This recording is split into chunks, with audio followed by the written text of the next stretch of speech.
So hello friends, so now we are going to start Regulating Act of 1773.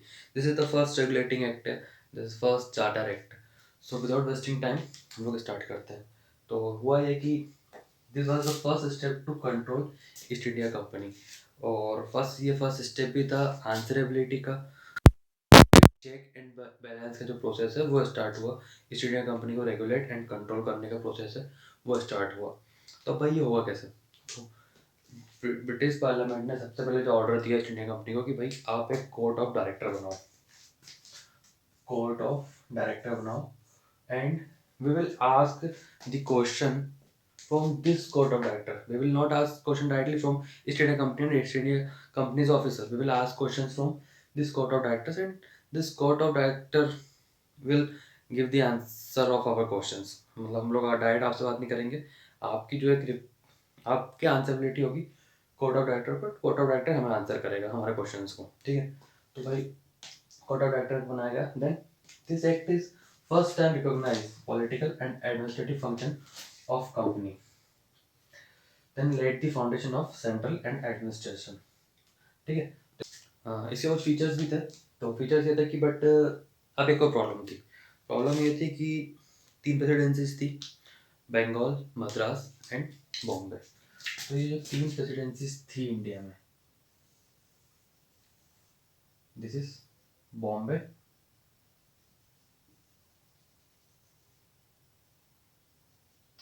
This is Madras and here is Bengal.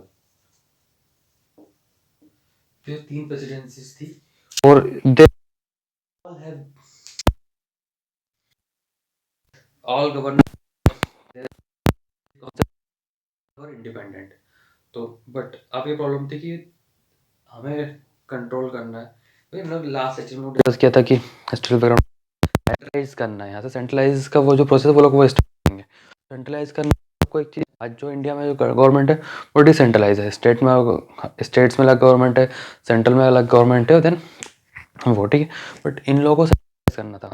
तो फिर इन लोगों ने क्या किया कि sorry, the Bombay and Madras की जो प्रेसिडेंसीज थी वो ऑर्डिनेट प्रेसिडेंसीज थी, इंडिपेंडेंट थी. बट इन लोगों ने इसको सब ऑर्डिनेट प्रेसिडेंसी बना दिया. मतलब the all the power of the governor of Madras and Bombay will transfer to the governor of Bengal. तो गवर्नर ऑफ मद्रास और बॉम्बे के जो गवर्नर की जो सारी पावर थी वो बंगाल के गवर्नर को ट्रांसफ़र कर दी गई. Then now the governor of Bengal became the governor general of Bengal. भाई पावर्स मिलेगी तो पोजीशन बढ़ेगी ना. तो Lord Warren Hastings was the first governor general of Bengal. अब क्या हुआ कि इस गवर्नर जनरल को हेल्प करने के लिए एक एग्जीक्यूटिव काउंसिल बनाई गई. तो 4 मेंबर्स की एग्जीक्यूटिव काउंसिल थी. हालांकि मद्रास के गवर्नर अभी भी थे और उनकी अलग सेपरेट काउंसिल थी. बट उनके पास वो पावर नहीं थी. उनकी सारी पावर ट्रांसफ़र कर दी गई थी गवर्नर जनरल ऑफ बंगाल को. तो अब वो लोग पहले इंडिपेंडेंट वर्क करते थे. बिना गवर्नर जनरल की परमिशन के अपना इंडिपेंडेंट डिसीजन नहीं ले सकते. तो गवर्नर जनरल की हेल्प करने के लिए एग्जीक्यूटिव काउंसिल बनाई गई 4 मेंबर्स की. उसके बाद क्या हुआ, and this 4 member executive council, इसको काउंसिल ऑफ 4 भी कहा गया एंड कलकत्ता काउंसिल भी कहा गया. तो this council was worked as also work like legislative council. आज इंडिया में क्या होता है कि हम लोग जो मेंबर ऑफ पार्लियामेंट है, member of legislative assembly choose करते हैं. तो हम लोग एक लेजिस्लेटिव काउंसिल चूज करते हैं. फिर उन लेजिस्लेटिव काउंसिल से कुछ मेंबर्स को एग्जीक्यूटिव पावर दी जाती है, उन लोगों को मिनिस्ट्रीज दी जाती है, मिनिस्टर बनाया जाता है. बट यहाँ पे ये था कि एग्जीक्यूटिव काउंसिल थी और ये एक लेजिस्लेटिव काउंसिल की तरह वर्क करेगी. बिल्कुल अपोजिट था आज की कंडीशन से. उसके बाद क्या हुआ, establishment of supreme court at Calcutta in 1774 with 1 chief justice and 3 other judges. तो सुप्रीम कोर्ट का एस्टेब्लिशमेंट इंडिया के लोगों की प्रॉब्लम सॉल्व करने के लिए नहीं हुआ था, कंपनी की जो प्रॉब्लम्स थी उसके सॉल्यूशन के लिए हुआ था. So Sir Elijah Impey was the first chief justice and Chambers Lemaistre and Hyde was the 3 other जजेस. एंड सबसे मेन जो रेगुलेशन एक्ट को लाने का जो मेन रीज़न था या ईस्ट इंडिया कंपनी की जो ब्रिटिश पार्लियामेंट से हेल्प मांगने का जो मेन रीज़न था उस पर फोकस किया गया। वो रीज़न क्या था? प्रोहिबिटेड। क्या प्रोहिबिट किया गया? Private trade and accepting presents and bribes from the natives, Indian natives. मतलब कि जो ईस्ट इंडिया कंपनीज के ऑफिसर्स हैं खुद की अलग, मतलब कंपनी के अंडर पकड़ दो, खुद का अलग से साइड बिजनेस चला रहे थे, तो उसे बंद बैन किया गया। उसके बाद वो लोग जो महंगे महंगे गिफ्ट्स लेते थे इंडिया के लोगों से या जो रॉयल फैमिली से, उसे बैन किया गया। प्लस उनकी जो ब्राइब्स थी वो बैन किया। मतलब कि जो मेन प्रॉब्लम था करप्शन का एंड मिसमैनेजमेंट का, उससे रेगुलेट करने की कोशिश की गई। बट वही ना कि जो तिजोरी की हिफाजत करने के लिए उसके बाहर बैठा दिया गया कि इसको चोर को, तो चोरी तो होनी है। वैसे ही ब्रिटिश गवर्नमेंट ने किया, ब्रिटिश पार्लियामेंट ने, कि उस जो इंडियन अभी जो तिजोरी थी उसके बाहर बैठा दिया कि इसको ईस्ट इंडिया कंपनी के ऑफिसर्स को। तो वो जो कंडीशन है वो कंटिन्यू चलती रहेगी, हम लोग आगे डिस्कस करेंगे। बट अब एक और प्रॉब्लम निकल कर आई। प्रॉब्लम निकल कर ये आई कि जस्ट सॉरी, प्रॉब्लम ये आई कि जो सुप्रीम कोर्ट था, supreme court and governor general in council, ये दोनों कंट्रोल करने की कोशिश करने लगे कि इसको, कंपनी को। तो भाई अब गवर्नर जनरल काउंसिल ने वही पर शिकायत की ईस्ट इंडिया कंपनी से। देन ईस्ट इंडिया कंपनी फिर गई ब्रिटिश पार्लियामेंट की, भाई ये चीज़, ये बीमारी आपने हमारे सर पे थोप तो दी है, बट ये खुद कंट्रोल करने की कोशिश कर रही है, इंटरफेयर कर रही है कंपनी के मामला, क्योंकि करप्शन तो उन्हें भी करना है ना। हालांकि वो ब्रिटिश ईस्ट इंडिया कंपनी के ऑफिसर्स थे, बट अब पूरा पावर चला गया गवर्नर जनरल के हाथ में, तो इनके हाथ में कुछ नहीं आने लगता, वो लोग इंटरफेयर करने लगे कंपनी के मैटर्स में।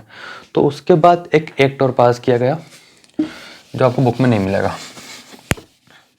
द एक्ट ऑफ, मतलब 1773 के एक्ट में अमेंडमेंट किया गया। इसको अमेंडमेंट एक्ट भी बोलते हैं, amendment act, and this is also called settlement act, settlement act 1781। तो इसमें जो है सुप्रीम कोर्ट को कहा गया, किसने?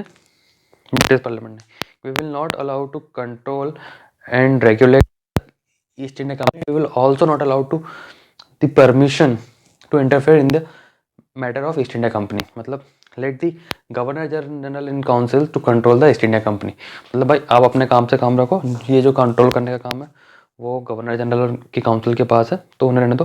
अगर आपके पास कोई प्रॉब्लम आता है तो सॉल्यूशन। तो आज भी इंडिया में वही होता है ना कि ये कंडीशन देखी जाए तो ये जो मैटर है, ये आर्टिकल 15 है आज का, आर्टिकल 15 नहीं, आर्टिकल 50 है, separation of the judiciary from the executive, the doctrine of ना। तो separation of the judiciary from the executive, मतलब एग्जीक्यूटिव को अलग को सेपरेट किया गया जुडिशरी से, article 50। So this is regulating act of 1773। Then next part we will discuss, हालांकि जो नेक्स्ट जो रेगुलेटिंग एक्ट है 1793 1913, वो इतना कोई काम का नहीं है, इतना कोई ज़्यादा इंपॉर्टेंट वर्क नहीं होता, इसलिए बुक में भी आपको देखने को नहीं मिलेगा और इतना सो पढ़ाई भी नहीं जाता। तो हम लोग डायरेक्ट इसके बाद जंप करेंगे regulating act of 1833. So that's enough for this act. The regulating act of 1773 was not much successful because the East India Company was not cooperating with British government. Actually east India company तो cooperate कर रही थी, क्योंकि problem लेकर तो वही गई थी ना ब्रिटिश पार्लियामेंट के पास हेल्प मांगने, but the officers of the officers of the East India company who were appointed in India was not cooperating with British government. तो इस प्रॉब्लम को सॉल्व करने के लिए that time prime minister of Britain mister William Pitts, इनको younger Pitts भी कहते हैं because his father was also prime minister, तो that time prime minister mister William Pitts pass this act. तो इसको पिट्स इंडिया एक्ट कहा गया। तो एक्चुअली ये बहुत डेंजर एक्ट था, क्योंकि ये दिखाना चाहता था कि who was the boss. East India company के जो ऑफिसर्स थे उनको दिखाना था कि बेटा तुम जो गए हो, तुम यहीं से परमिशन, हमारी परमिशन लेके गए और हमारे रेमो करम पे पल रहे हो, तो उनको दिखाना था कि भाई बॉस हम है तो चलना हमारे अकॉर्डिंग चलना पड़ेगा। तो क्या किया इन्होंने कि इनने क्या किया, जो ईस्ट इंडिया कंपनी की पावर थी उसको दो पार्ट में तोड़ दिया। Then establish system of dual government. Dual government मतलब कोर्ट ऑफ डायरेक्टर तो ऑलरेडी था, 1773 एक रेगुलेटिंग एक्ट के अंडर इन लोगों ने कोर्ट ऑफ डायरेक्टर बनाया था. Now they created board of control. Board of control तो